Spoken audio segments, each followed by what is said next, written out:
ko. Ayan na sister, ayan si sister. Nanguha kami guys ng nagpark kami dito.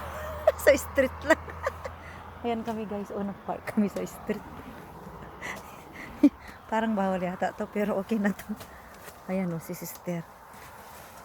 Magkabila ang video. Teka ayan si sister. Ito guys, mga na nyo.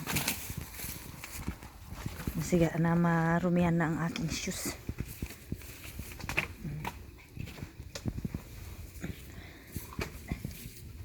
Ito guys, ayan lang dami na ng halo na na rin. Diba, ayan. Ayun pa siya guys.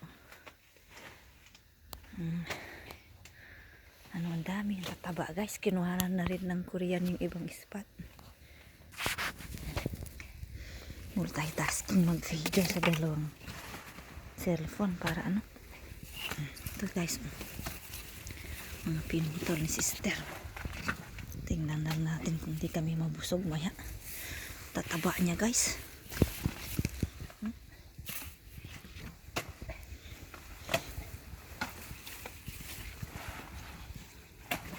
Ayan na guys. Gamot ito guys. Ayan siya, si Ang sister. daming ginagamot nito. Itong parang taro leaf.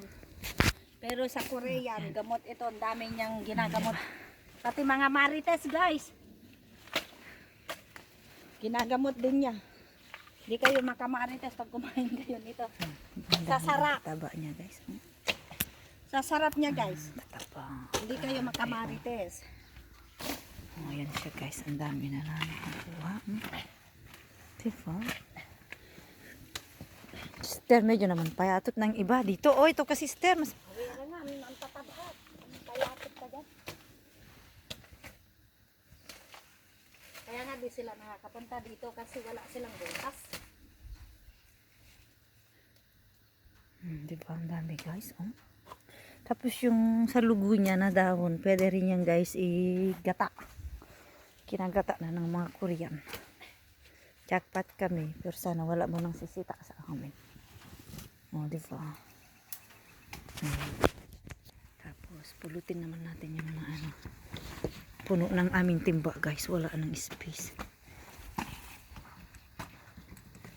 Pwede na. Ito isa kay sister. Wala nang lagayan.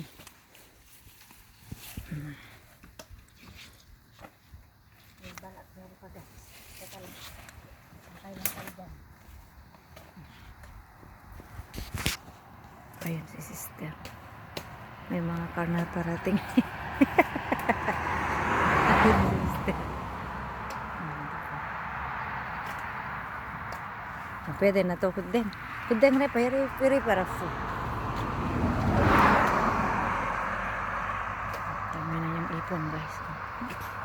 Diba? Ang taro. Ayan. Ganyan lang buhay guys. Ang edible lang mga pagkain nandito lang siya guys sa gilid-gilid. Ang bait nila, nilisi-lisi nila ang aming sasakyan. Kita mo sa poster ka na. Thank you everyone. Have a blessed Sunday. Thank you.